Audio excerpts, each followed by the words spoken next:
Tiga. Assalamualaikum warahmatullahi wabarakatuh. Perkenalkan kami dari kelompok 8 basis data yang mana pada saat ini kami semua akan mempresentasikan hasil analisis reverse engineering dari platform Traveloka.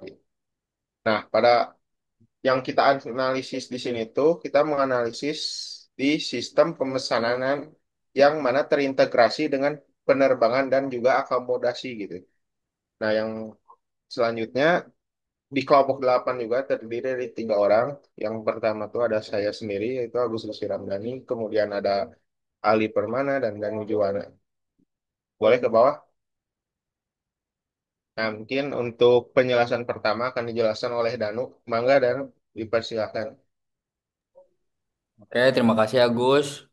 Oke, mungkin kita langsung saja ke pembahasan yang pertama yaitu ada deskripsi umum dari aplikasi Traveloka ini. Jadi Traveloka ini itu merupakan platform layanan pemesanan penerbangan dan akomodasi atau yang disebut juga online travel agent. Traveloka itu berfungsi sebagai platform terpadu yang memungkinkan pengguna untuk memesan berbagai kebutuhan perjalanan. Jadi kita bisa pesan mulai dari tiket pesawat, hotel, kereta api, bus, hingga aktivitas liburan dan asuransi. Dan Traveloka ini juga merupakan salah satu aplikasi travel yang paling populer dan terpercaya di Asia Tenggara ini. Oke, dengan antarmuka yang ramah, pengguna dan fitur pencarian yang efisien, Traveloka mempermudah proses pencarian, perbandingan harga, pemilihan layanan, hingga transaksi pemesanan yang cepat hanya dalam beberapa langkah. Oke, lanjut ke poin yang kedua yaitu ada deskripsi spesifik batasan atau fitur atau modul view pada Traveloka. Yang pertama ada booking tiket pesawat.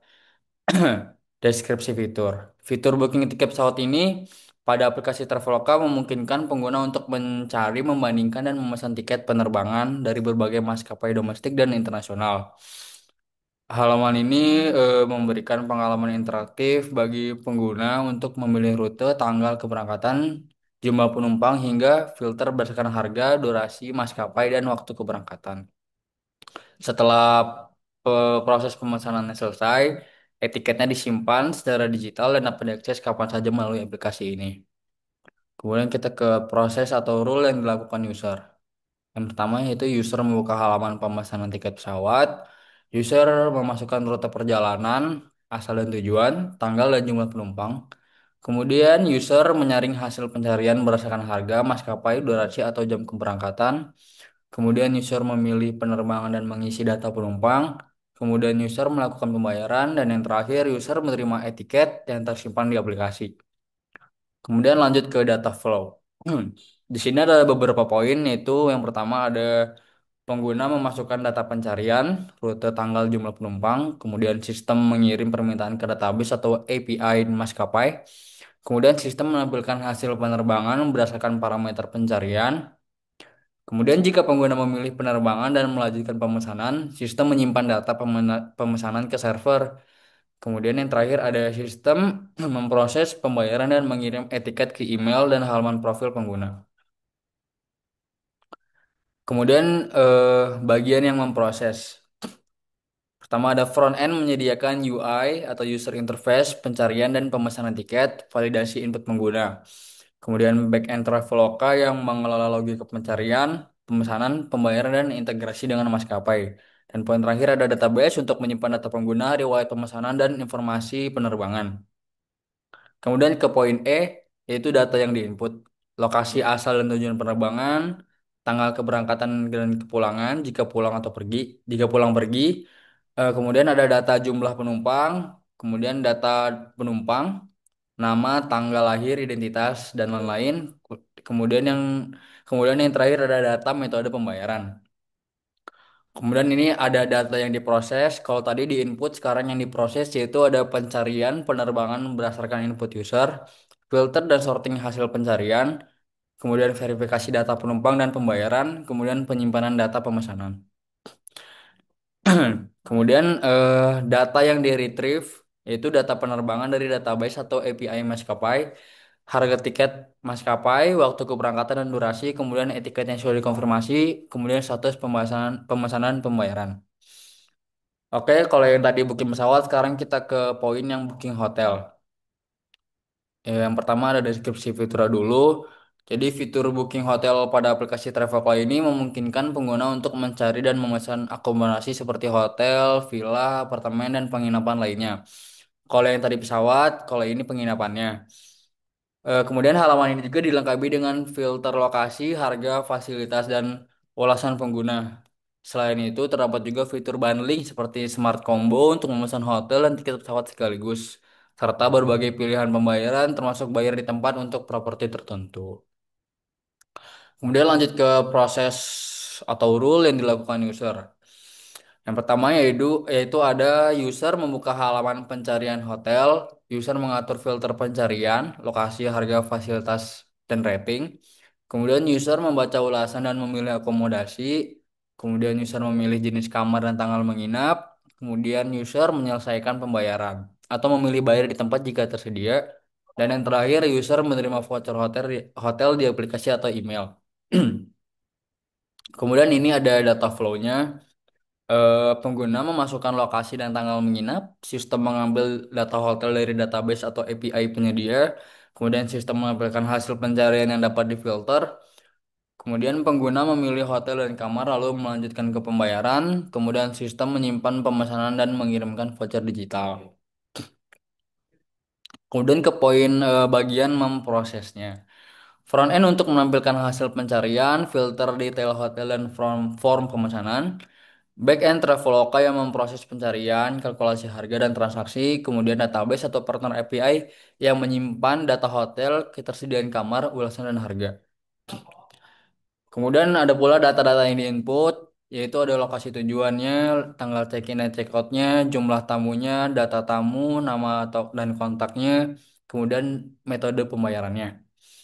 Eh, Lanjut ke poin data yang diproses yaitu filter dan sorting hasil pencarian hotel, ketersediaan kamar berdasarkan tanggal, harga sesuai durasi menginap, kemudian validasi metode pembayaran.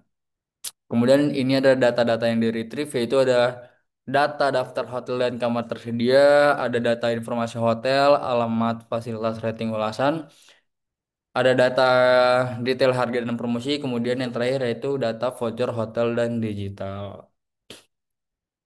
Oke, lanjut ke physical data model. Saya kembalikan ke Agus.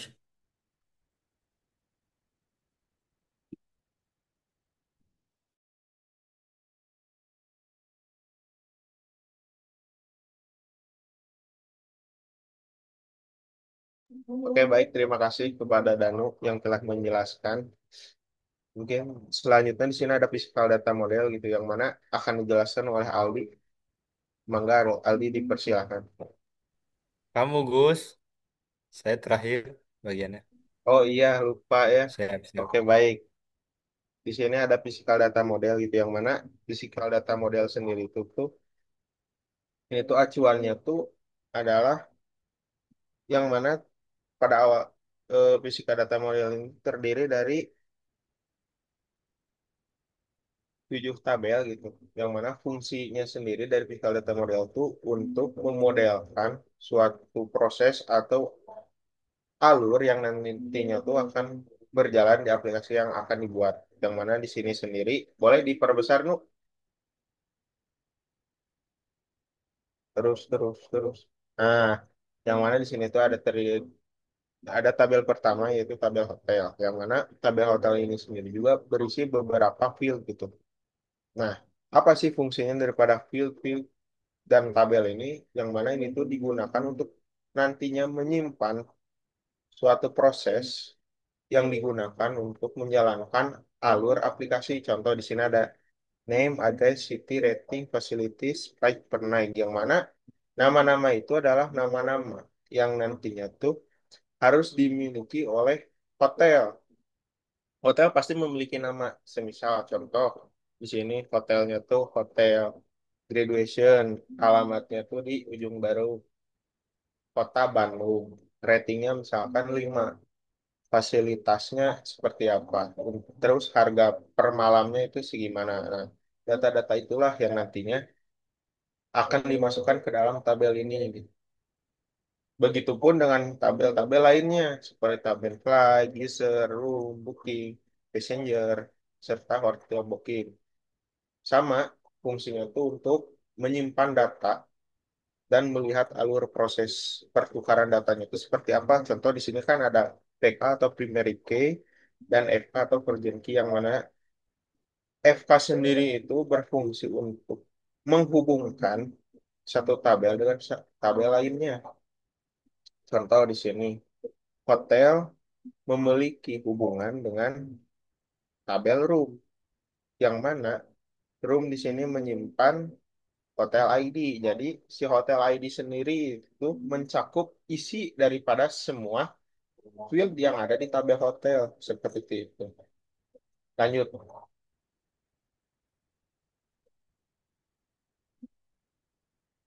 Nah, selanjutnya ada script DDL gitu.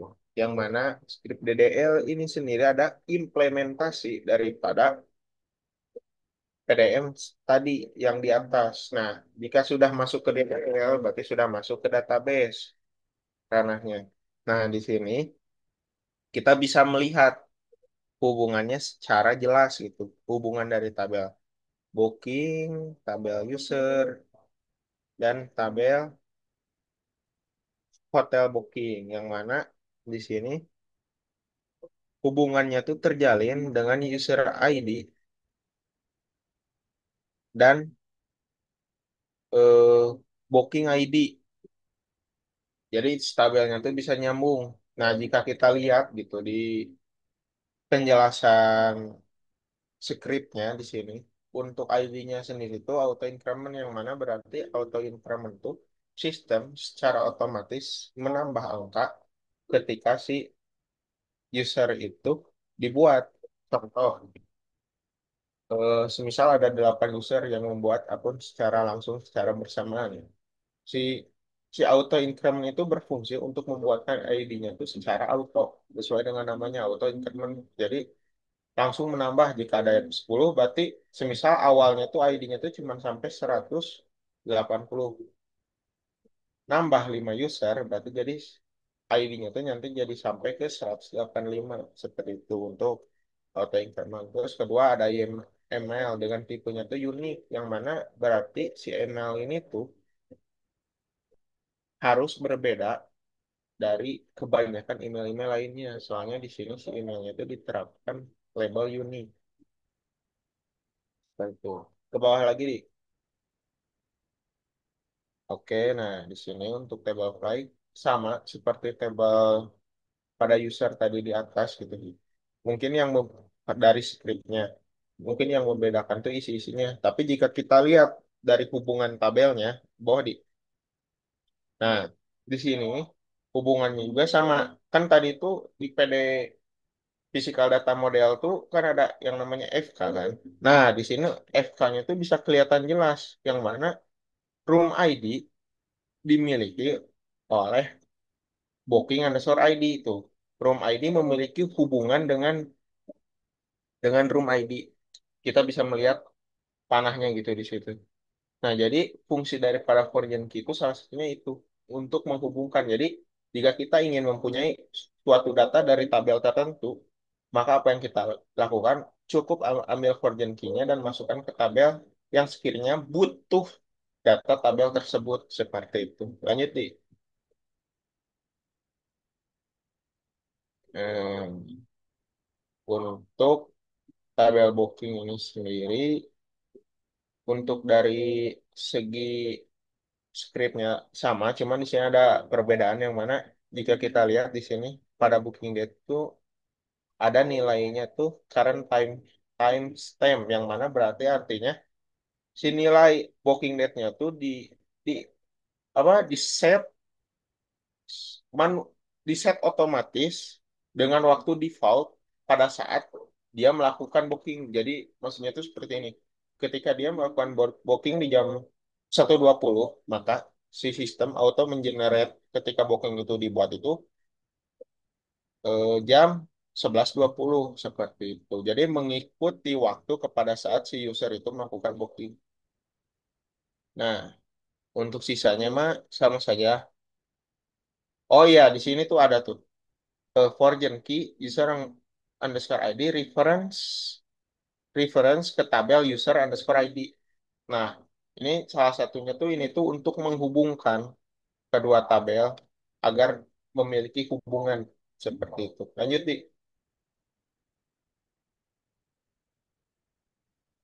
Lanjut, lanjut, lanjut, lanjut, Nu. Lanjut. Nah, di sini kita bisa lihat gitu hubungannya pada contoh hasil di sini. Yang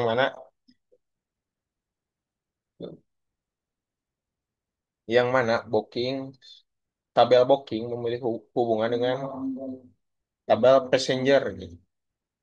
Yang mana tabel passenger memiliki booking ID. Jadi memiliki data daripada booking ID itu sendiri. Nah, untuk tabel passenger untuk scriptnya sama. Lanjut ke bawah. Nuh.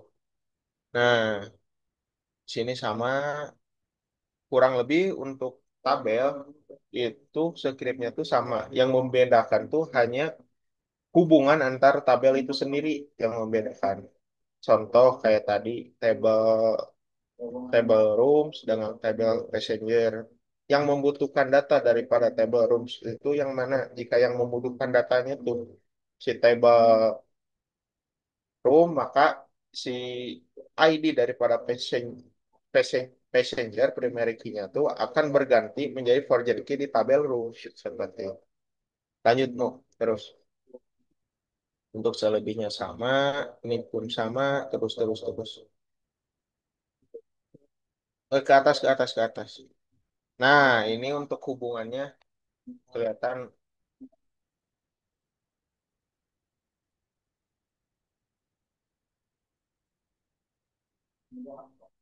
Nah, di sini kelihatan nih hubungan-hubungan antar tabelnya. Karena di sini banyak. Contoh di tabel booking ID memiliki kurang lebih 4 foreign key yang mana ada user ID, hotel ID, room ID. Yang mana user ID, hotel ID, dan room ID itu adalah primary key dari masing-masing tabel. Karena hal itu, hotel booking memiliki 3 hubungan, sedangkan untuk hotel ID hanya memiliki 2 hubungan karena yang memakai ID hotel ID itu hanya 2 tabel. Sedangkan user ID hanya memiliki 1 hubungan yaitu dengan booking ID. Lanjut ke bawah, mungkin selanjutnya ada script insert data dummy yang mana akan dijelaskan oleh Aldi gitu. Maka dari itu saya cukupkan. Terima kasih. Saya kembalikan kepada Aldi. Oke, bagian saya menjelaskan script insert data dummy ya. Di sini eh, di nomor satu ada tabel user, kita eh, masukkan data dummy-nya, contoh saja agus@gmail.com,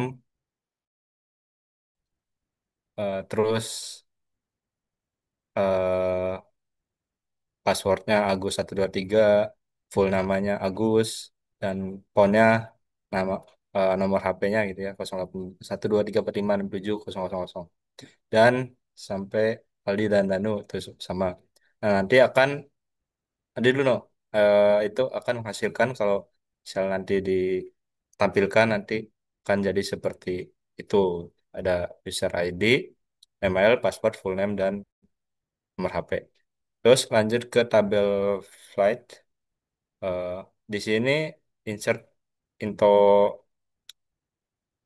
nama BDA-nya, BDA 8 flight.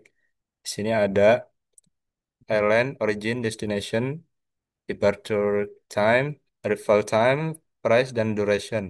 Di sini kita masukin nama apa ya, nama pesawatnya, nama jurusan lah, apa itu Garuda Indonesia misalkan. Terus eh, origin, originnya apa gitu. Misal Jakarta, terus destinasinya kemana gitu. Misal ke Bali. Nah, terus eh, departure time-nya misal dipesan dari jam 8 eh, tanggal 1 bulan 7 2025. Nah, nanti bakal nyampainya di jam 10 gitu.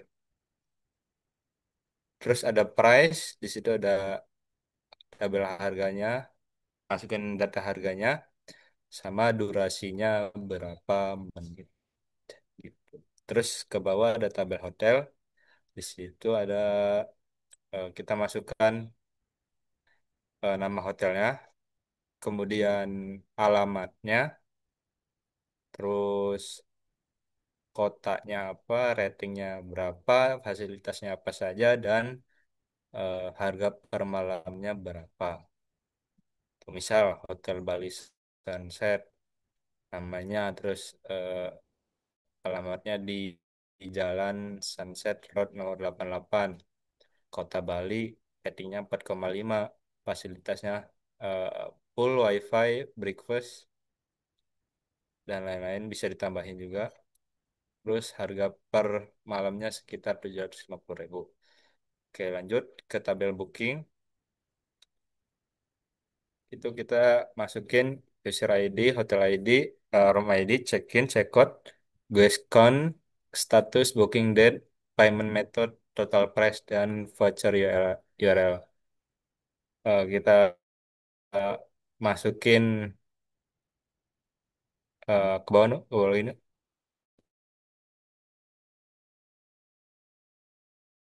akan terotomatis kita masukin eh apa ini, yang check-in check-outnya tanggal berapa, sebagai akun, statusnya sudah di booking atau belum, terus booking date, eh, jam kapan kita bookingnya, terus ada payment method, gimana kita bisa apa namanya, pembayaran lewat apa gitu, terus ada total price, eh, berapa harga yang di check out, terus ada voucher URL atau bisa dikatakan voucher apa namanya ya, hotelnya gitu. Kemudian lanjut di insert booking di sini, user ID, flight ID, passenger account, status, booking date, payment method, total price, dan tiket URL. Sini eh, menampilkan statusnya sudah di booking belum, terus ada booking date-nya, payment method, total price, dan tiket URL. Kemudian lanjut ke nomor 6, table booking ID, table passenger. Di sini kita masukin eh, nama, terusnya birth date, ID number, misal full name Agus, birth date 1998, 08, 10, dan ID number eh, yang lain gitu. Nggak harus sama. Terus lanjut ke tabel room. Di sini kita masukin eh, room type, room type, deluxe dan standar, kapasitinya berapa, dan total price-nya berapa. Lanjut, eh, tadi sudah di script data dummy, lanjut ke script query dan hasilnya.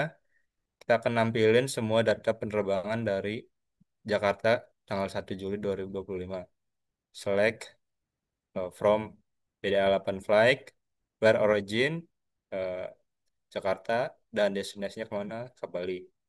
Dan date departure, departure time 2025 0701, dan hasilnya seperti yang kita lihat. Oke, nomor 2, kita nampilin data pemesanan tiket untuk semua pengguna, termasuk nama pengguna, maskapai asal tujuan, tanggal pesanan, tanggal pemesan, total harga, status booking, dan URL tiket. Kemudian ke bawah no, itu ada select full name, airline, origin, destination, total flight. Nah, ini hasilnya. Kemudian yang ketiga, menampilkan semua hotel di Bali yang memiliki rating minimal 4. Nah, tadi itu di atas di insert data dummy itu ada eh, dua, eh, yang ngasih rating ada 4,5 dan 4. Nah, di sini lebih besar daripada 4 gitu ya. Jadi yang ditampilkan hanya satu saja gitu. Jadi select from BDA 8 Hotel, Where City, Bali, and rating lebih besar daripada 4 itu ada satu tadi sini. Hotel Bali Sunset, eh, alamatnya di Jalan Sunset Road nomor 88 Kota Bali, ratingnya 4,5 dan itu akan ditampilkan karena eh, si rating lebih dari 4. Kemudian yang nomor 4 itu ada menampilkan data pemesan hotel pengguna bernama Aldi meliputi. Nah, di sini kita select full name, nama, hotel name, room type, check-in, check-out, dan sampai voucher URL. Nah, di sini hasilnya akan muncul Aldi, hotel namanya Surabaya, room type standar, check-in, jam waktunya tanggal segitu, check-outnya tanggal segitu, dan total harga, kemudian vouchernya juga. Kemudian nomor 5 itu ada menampilkan total pengeluaran dari penerbangan dan hotel. Ini total yang tadi sudah di-insert oleh kami gitu ya, yang sudah ada dummy akan ditotalkan di sini. Select full name, Qualis sum, terus akan ditambah Qualis sum total price alias total spend, terus akan ditampilkan dari BDA 8 user row, left join, BDA 8 booking, on user ID, dan left BDA 8 hotel booking, on user ID, where user ID 1, terus group by full name. Nah, di sini akan ditampilkan full namanya Agus, terus total spendnya sekian 18,4. Terus ke mana? Masih ada lagi nggak? Masih ada eh, menggabungkan daftar file etiket dan voucher hotels untuk semua user dengan informasi nama pengguna, jenis booking flight atau hotel, link etiket atau voucher hotel. Di sini akan menampilkan full name, tipe, dan URL. Tuh, no. Nah, akan ditampilin Agus, Aldi, dan Agus Aldi lagi. Dua kali. Oke, lanjut dong. Ke mana?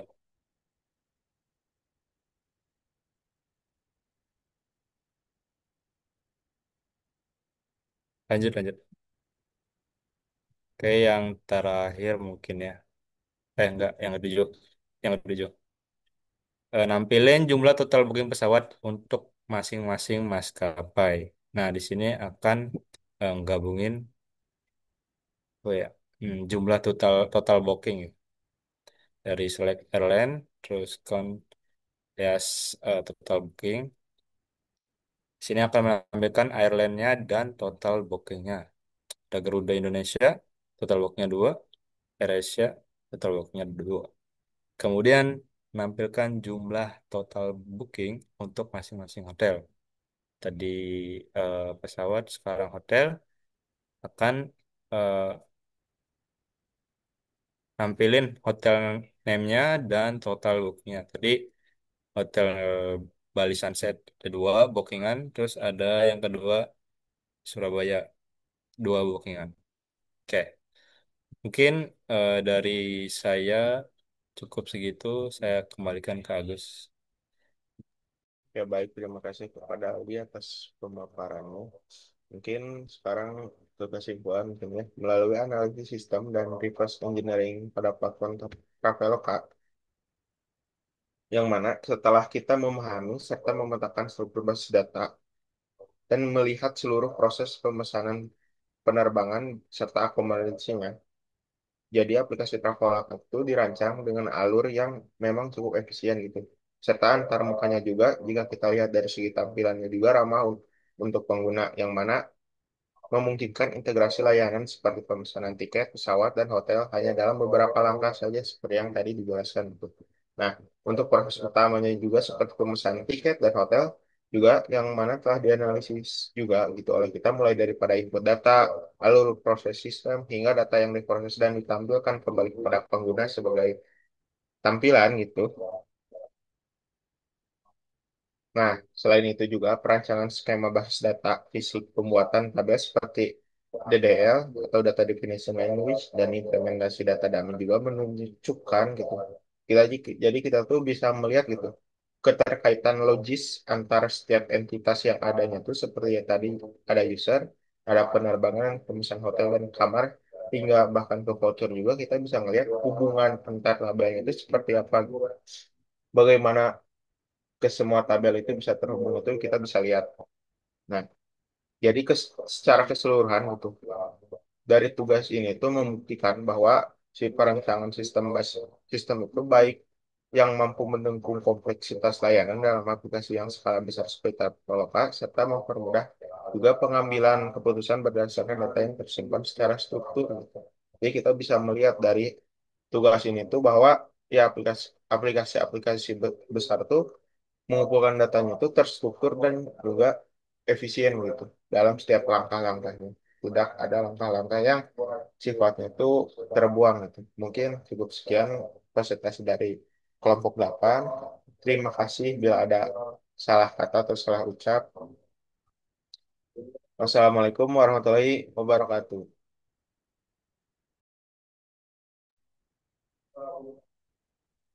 Di, lain aku